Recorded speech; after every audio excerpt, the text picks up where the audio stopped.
लगातार एक हफ्ते से बारिश हो रही थी। सब पक्षी अपने अपने घरों में बैठे थे। रानों और कबूतर की छतें तो टपकने लगी थी। कबूतर तो बारिश में ही छाता लेकर घर से बाहर जा रहा था।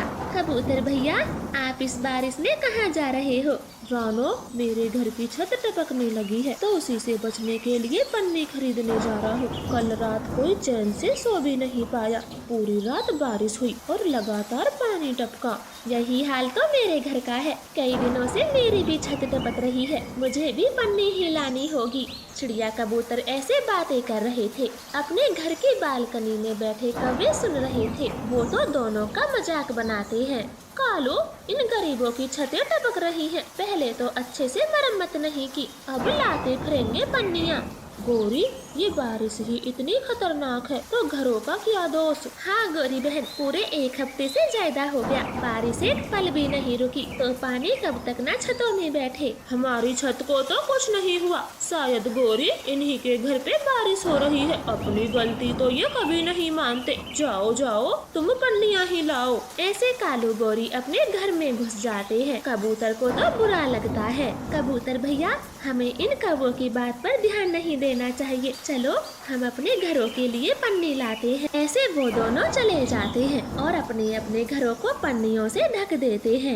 मम्मा, ये पानी तो अभी भी नहीं रुका। देखे, बिल्कुल वैसे ही टपक रहा है। गुड़िया बेटी, जो पानी छत में भर चुका है वो तो कुछ देर टपकेगा ही। आप ये पानी बाहर फेंक दे। मम्मा, आप कहीं जा रही हो? हाँ कुकू, कबूतर भाई भोजन की तलाश में जा रहे हैं तो सोचा मैं भी कुछ ले आऊं। लेकिन मम्मा, अभी तो हमारे पास बहुत सारा भोजन है। हाँ कुकू, इस बारिश का कोई भरोसा नहीं, तो ऐसे में जो भी आ जाएगा खाने के लिए काम ही आएगा। तुम दोनों घर में ही रहना, मैं जल्दी ही आऊंगी। ऐसे रानो चिड़िया कबूतर के घर जाती है। कबूतर भी छाता लेकर घर से बाहर आ गया था। फिर वो दोनों भोजन की तलाश में चले जाते हैं। उनकी किस्मत बहुत अच्छी थी। जल्द ही उन्हें एक अंगूरों की बेल दिखाई देती है। कबूतर भैया, जरा देखो, इस बेल पर तो अंगूर लगे हैं। मेरी गुड़िया कुकू तो अंगूर देखकर बहुत खुश होंगे। हाँ चिड़िया, मेरा बेटा भी बाजरा खा खा के थक गया है। नरम नरम अंगूर देखकर वो भी नाच उठेगा। ऐसे वो दोनों जल्दी जल्दी अपनी टोकरी अंगूरों से भरते हैं और बारिश में घर आने लगते हैं। गौरी कभी दूर से देख रही थी। कालू, इन मरे कबूतर और चिड़िया के हाथ में तो अंगूरों से भरी टोकरी है। इन्हें ऐसी बारिश में अंगूर कहाँ से मिल गए? कहीं से भी मिले हो, चलो चलकर मांगते हैं। ऐसे दोनों भागकर चिड़िया कबूतर के पास जाते हैं। गौरी तो बड़े प्यार से बोलती है, चिड़िया बहन, कबूतर भैया, जरा हमें थोड़े से अंगूर दे दो। इस बारिश में सूखा दाना खाकर मेरा तो मुंह छिल गया। गौरी, मैं तो एक अंगूर नहीं दूंगा, बारिश में बड़ी मुश्किल से लाया हूँ। ऐसे बोलकर कबूतर तो अपने घर चला जाता है। गौरी चिड़िया से बोलती है, चिड़िया बहन, ये कबूतर तो ऐसा ही है, आप हमें अंगूर दे दे। मेरा अंगूर खाने का बड़ा मन है। गौरी, मैं अपनी मेहनत से लाए अंगूर भला तुम्हें क्यों दे दूं?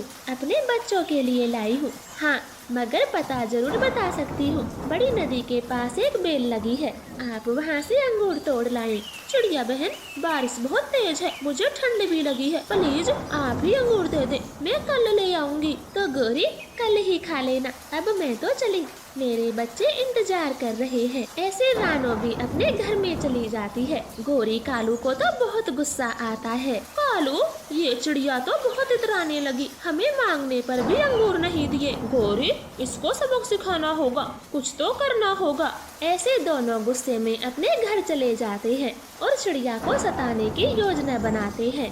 गौरी, आइडिया मिल गया, इस चिड़िया के घर के टाई काट दूंगा और ये बारिश में बेघर हो जाएगी, तब इसको सबक मिलेगा। हाँ, और तब पता चलेगा कैसे हमें आंखें दिखा के गई। दोनों कौवे रात होते ही आरी लेकर चिड़िया के घर के पास जाते और धीरे धीरे घर की मजबूत लकड़ियाँ काट डालते। कुछ ही पलों में चिड़िया का घर गिर जाता है। कोई बचाओ, कोई बचाओ, मेरा कुकू घर के अंदर फंसा है, कोई हमारी मदद करो। चिड़िया जोर से चिल्लाती है। कबूतर मिट्ठू भाग कर आते हैं और घर में दबे कुकू को बाहर निकालते हैं। मम्मा चिड़िया अपने बच्चों को पंखों में छिपा लेती है। चिड़िया बहन, ये बारिश न जाने कितना नुकसान करेगी। देखो, तुम्हारा आज तो घर ही गिर गया, मुझे तो अब डर लगने लगा है। चिड़िया बहन, आपका घर बारिश में नहीं गिरा। देखो, घर की लकड़ियाँ आरी से काटी गई हैं। किसी ने जानबूझकर घर गिराया है। हाँ मिट्ठू भैया, इस बात पर तो ध्यान ही नहीं दिया। जरूर ये उन कौवों ने किया होगा। मैंने उन्हें अंगूर नहीं दिए थे तो जालमों ने मेरा घर गिरा दिया। मम्मा, अब हम कहाँ रहेंगे? माफ करना चिड़िया बहन, मैं तुम्हें अपने घर ले चलता, लेकिन मेरा घर तो बहुत कमजोर है, वो सबका वजन नहीं झेल पाएगा।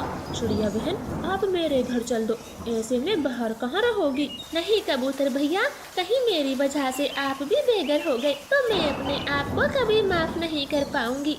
फिर चिड़िया बहन, आप कहाँ जाओगी? भाइयों, आप बस मेरा छोटा सा बांसों का घर बनवा दो, मैं आपका ये एहसान कभी नहीं भूलूंगी। चिड़िया बहन, एहसान की कोई बात नहीं, मैं बांस तो ढेर सारे ले आऊंगा, लेकिन मुझे उनसे घर बनाना नहीं आता। कोई बात नहीं, आप दोनों बस बांस ला कर दे। घर बनाना मैं जानती हूँ, मैंने अपनी माँ से सीखा था। ऐसे कबूतर मिट्टू ढेर सारे बांस लेकर आते और चिड़िया उनसे घर बनाना शुरू करती और रात होने से पहले उनका छोटा सा घर बनके तैयार हो जाता है। चिड़िया अपने घर में चली जाती है और दूसरी तरफ कौवों का पेड़ बहुत कमजोर था, वो लगातार बारिश होने से गिर जाता है। कालू, हमारा घर तो मजबूत था, लेकिन ये पेड़ ही नहीं टिक पाया, अब हम क्या करेंगे?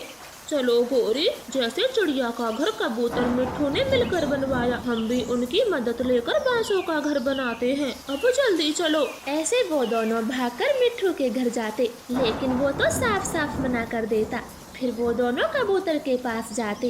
गोरी, कालू, मेरे पास समय नहीं है, आप किसी और से मदद लें। कालू, चिड़िया जरूर हमारी मदद करेगी, चलो वहीं चलते हैं, मुझे बहुत ठंड लगी है। फिर बारिश में भागते हुए वो दोनों चिड़िया के पास जाते हैं। चिड़िया, हमारी मदद करो, हमारा भी बांसों का घर बनवा दो, हम बांस का घर बनाना नहीं जानते। गोरी बहन, मैं भी नहीं जानती, ये तो कबूतर और मिट्ठू भाई ने बनाया है, तो आप वहीं जाओ। ऐसे चिड़िया भी उनकी मदद नहीं करती और कुंडी लगा लेती है। कौवे तो पूरी रात बारिश में यूं ही भटकते और खुद को छुपाने की यहाँ वहाँ कोशिश करते, लेकिन वो कहीं नहीं बच पाते और पूरी रात बारिश में भीग कर काटते। उन्हें सबक मिला था, जो गड्ढा दूसरों के लिए खोदते हैं, आखिर उसमें खुद को ही गिरना होता है। आपका धन्यवाद।